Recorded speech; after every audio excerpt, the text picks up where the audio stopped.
ಹೇಮಾವತಿ ನದಿಯ ಆ ದಡದ ಮೇಲೆ ಸೂರ್ಯ ಮುಳುಗುತ್ತಿದ್ದಂತೆ ಒಂದು ವಿಚಿತ್ರ ಮೌನ ಆವರಿಸುತ್ತದೆ. ಆ ಮೌನವನ್ನು ಸೀಳಿಕೊಂಡು ಬರುವುದು ಕೇವಲ ಮಲ್ಲಿಗೆ ಹೂವುಗಳ ತೀವ್ರವಾದ ಪರಿಮಳ ಮಾತ್ರ.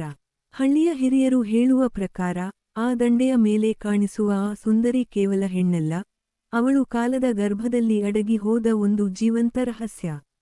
ದಶಕಗಳ ಹಿಂದೆ ಅದೇ ಹಳ್ಳಿಯಲ್ಲಿ ಒಬ್ಬಳು ಸುಂದರ ಯುವತಿ ಇದ್ದಳು. ಅವಳು ಉಟ್ಟ ನೇರಳೆ ಬಣ್ಣದ ಸೀರೆ ಮತ್ತು ಮುಡಿದ ಮಲ್ಲಿಗೆ ಅವಳ ಗುರುತಾಗಿತ್ತು. ಅವಳು ಹಳ್ಳಿಯ ಒಬ್ಬ ಸಾಧಾರಣ ಯುವಕನನ್ನು ಪ್ರೀತಿಸುತ್ತಿದ್ದಳು.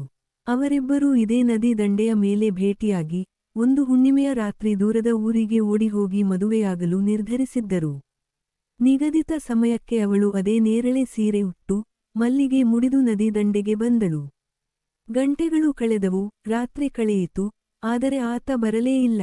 ಆತ ಬರಲಿಲ್ಲ ಎಂಬ ನೋವು ಅವಳನ್ನು ಎಷ್ಟು ಕಾಡಿತು ಎಂದರೆ, ಅವಳು ಅಂದಿನಿಂದ ಆ ದಂಡೆಯನ್ನು ಬಿಟ್ಟು ಕದಲಲೇ ಇಲ್ಲ. ಕೊನೆಗೆ ಅವಳು ಅಲ್ಲಿಂದ ಮಾಯವಾದಳು ಎಂಬುದು ಹಳ್ಳಿಯವರ ಮಾತು. ಆದರೆ ಅಚ್ಚರಿಯ ವಿಷಯವೆಂದರೆ, ಇಂದಿಗೂ ಕೂಡ ಕೆಲವೊಮ್ಮೆ ಸಂಜೆ ಹೊತ್ತು ಆ ನದಿ ದಂಡೆಯ ಮರಳ ಮೇಲೆ ಮಲ್ಲಿಗೆಯ ಪರಿಮಳ ಆವರಿಸುತ್ತದೆ.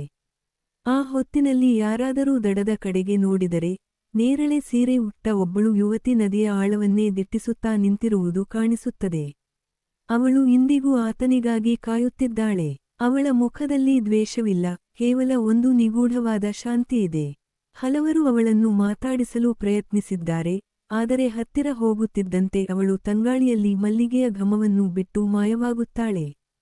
ಅವಳು ಹುಡುಕುತ್ತಿರುವುದು ಅವಳ ಪ್ರೇಮಿಯನ್ನೋ ಅಥವಾ ಕಳೆದುಹೋದ ತನ್ನ ಅಸ್ತಿತ್ವವನ್ನು. ಈ ರಹಸ್ಯ ಇಂದಿಗೂ ಆ ನದಿ ದಡದ ಮರಳಿನಲ್ಲಿ ಹೂತುಹೋಗಿದೆ. ಒಂದು ವೇಳೆ ನೀವು ಆ ದಾರಿಯಲ್ಲಿ ಹೋದಾಗ ಮಲ್ಲಿಗೆಯ ವಾಸನೆ ಬಂದರೆ ಎಚ್ಚರವಾಗಿರಿ. ಆಕೆ ಇನ್ನೂ ಅಲ್ಲಿ ಕಾಯುತ್ತಿದ್ದಾಳೆ.